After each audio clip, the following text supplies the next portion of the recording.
What's up, everyone? This is Silver Slayer. This is a beautiful day. This is a staple in the silver stacking world. You want to know why? Because these silver riggers, the silver scammers, the manipulators are actually getting punished for their crimes. These guys are criminals. Spoofing is highly illegal, and we finally have an ex-Dutch bank trader that gets a year in prison after spoofing. This isn't jail, this is prison. This is a staple. This hopefully will show other people that are placing these false buy orders on these exchanges with ill intent to cancel it before it goes through to maybe stop. Now, we know spoofing has been going on for a long time, but people have been kind of sweeping it under the rug. It hasn't really been a punishable crime until recently. The biggest one was JP Morgan, when 3 of their employees got sent to prison. And now today, June 22nd, an ex-Dutch bank trader gets a year. And it's hopefully going to be more looked at now. I remember when I covered the JP Morgan situation, they said they were going to backdate decades and see how long this fraud has been going on. We know that a lot more people than 3 of JP Morgan's employees and 1 ex-Dutch bank member has been spoofing. I think it's not only just JP Morgan and the Dutch bank. Merrill Lynch also got caught as well. And we know probably several other banks and corporations. And this is worrisome, but I do have faith that when people see that they could get sent to prison for doing this, I think it's going to slow down, hopefully. Anytime there's money to be made, there's going to be corrupt, there's going to be people doing illegal activity. There's going to be corrupt people, and that's just how it is. But when it comes to silver manipulation, price rigging, it is serious. So anyways, let's cover this article. Oh, before I start, I do post daily videos, weekly live streams, and monthly giveaways.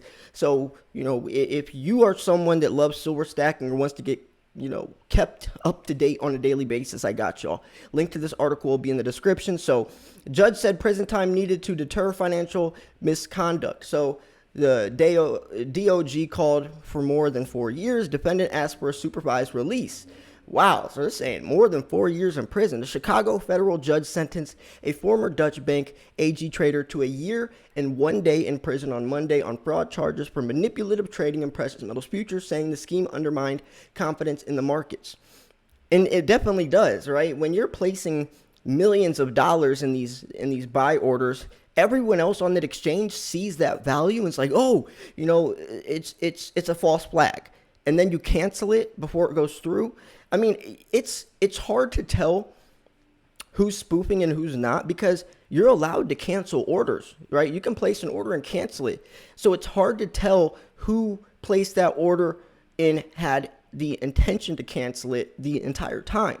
So it's very tricky to try to trap these people. You have to look a lot into it. You have to look at patterns. You have to look at a lot of things. So it's very hard. So U.S. District Judge John Tharp said that the sentence for James Vorley, 41, of the United Kingdom was warranted to broadly deter other traders at banks from manipulative conduct.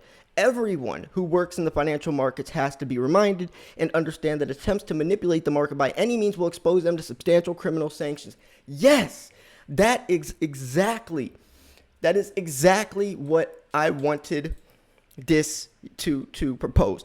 This is the staple. If people are going to do this type of stuff and try to rig these markets, then they better know that they could be sent to prison for multiples of years. Worley spoke briefly during the hearing, thanking the judge for his work on the case and expressing regret for the hardship in the case that has caused his family. So the sentence was a milestone for the U.S. Department of Justice Criminal Division, and not only that, for the silver stacking world as well. The prosecution of commodities and manipulation tactic known as spoofing. And I think that, I always pose this question, as I want you guys to answer this down below. How big of a, I guess, to what degree do you think this actually affects silver prices? Now, it's interesting to look at it from this perspective because it's not really manipulation. It's more of, a cover up, more of a false flag type of thing. You're manipulating other people's perception of the markets, which might make them trade different. So it's kind of it's layered. It's not as black and white as you would think. A DOJ spokesperson confirmed that it was the second prison sentence to be imposed in a spoofing case. And the first one was three of JP Morgan's employees, which I covered a couple years ago. So Vorley, who worked in London for a Dutch bank from 2007 to 2015, was convicted on 3 counts of wire fraud in September. And this is interesting because this guy was already, he was already released from the Dutch bank, and he still got caught. 6 years later, he gets punished, and they said he also got convicted for wire fraud. So these guys are not good people. These guys are criminals, and JP Morgan is the biggest criminal enterprise ever. JP Morgan has got caught so many times doing shady things, even with Bitcoin, and that bank, that company is just it's terrible. Jamie Dimon, all these guys are terrible people. Prosecutors said that at trial, Vorley and his former colleague Cedric Chanu defrauded market participants by placing and then canceling decoy orders to move commodity prices between 2008 and 2013. That's around the time that silver hit $50. Credit financial crisis 2008, $50 silver 2011. So Chanu of France in the United Arab Emirates was convicted on 7 counts of wire fraud and scheduled to be sentenced on June 28th. At Vorley's sentencing, A.V. Perry, assistant chief of the criminal division's fraud section, argued for a sentence of 4 years and 9 months, saying the sentence was needed to deter others and restore faith in the markets. And that's true. When you hear this type of stuff, that silver was being manipulated, that might push people away from silver. And silver is by far the best, the safest, the most opportunistic investment with the most potential. And if you're pushing these people away because shady people like this are doing stuff, then that's a terrible thing. Now, whether it's stock markets, whether it's gold, Bitcoin, silver, there's always going to be shadiness. You just have to learn how to adjust and adapt to it. The conduct here perpetuates the perception and, unfortunately, the reality that our markets are unfair. And that's exactly what I was just saying, right?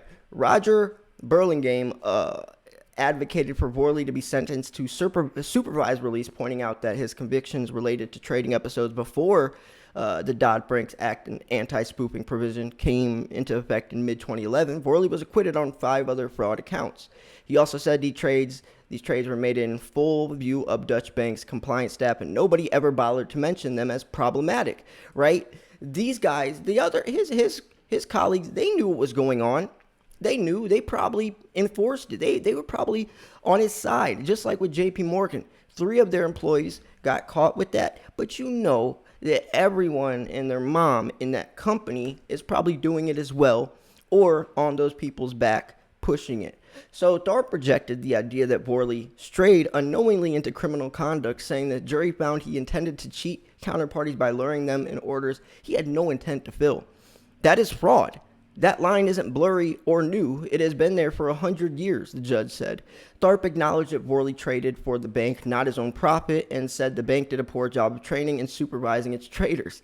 In 2018, the Dutch bank paid $30 million to settle with the U.S. Commodity Futures Trading Commission over alleged spoofing.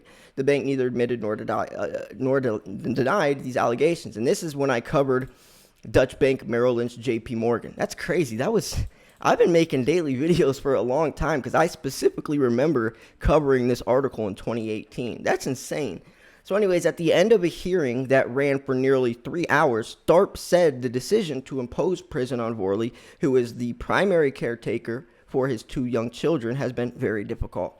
I take no joy in imposing this sentence, he said.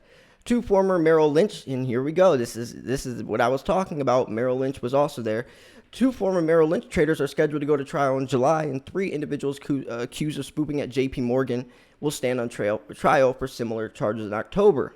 That's crazy. I didn't even read this article yet, and I already knew all the other companies. This is why you guys need to be subscribed, because I was covering this stuff back in 2008. This article came out June 22nd, which is today. I'm always going to give you guys the most up-to-date information. So the case in the United States versus Vorley, U.S. District Court. for the Northern District of Illinois is number 18 CR 00035 for poorly, whatever. So, anyways, very interesting stuff. Very, very, very interesting stuff. And this is where the article originally came from. So, I was on metals.daily.com, which posts probably all these articles came out today. So from here, June 22nd, all these articles came out today.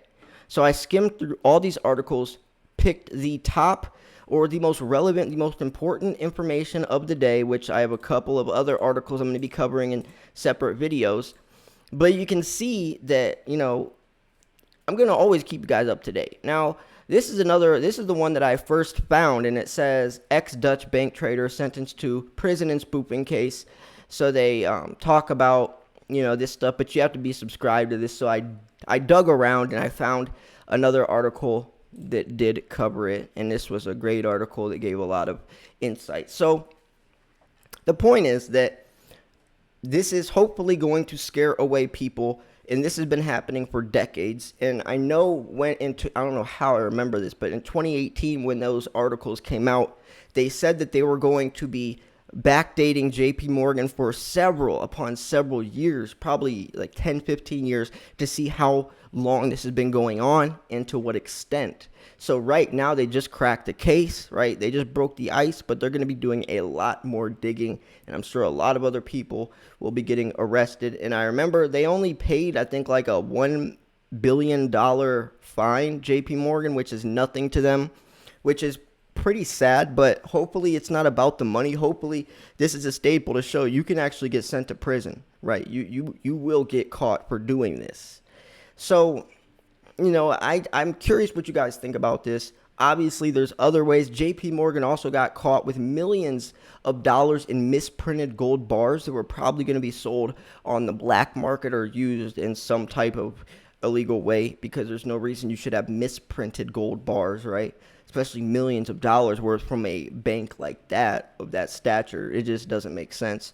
But yeah, spoofing has been going on. Fake silver, counterfeit, but this is definitely one that hits home the most, because you're purposely just, I guess, throwing people off, right? It's just so messed up, because when you see value in the markets, you get excited, you start to have faith or look at things differently, and then it was all false. It was all just a false flag. It wasn't even real, and that could definitely hurt you when you're talking about investing on these exchanges, looking at value, looking at the market strength, right? So anyways, I'm going to wrap this video up here. I have a lot of other stuff to talk about today, so make sure you're subscribed, turn on post notifications so you'll get instantly notified every time a video goes live. Make sure to like this video and comment down below.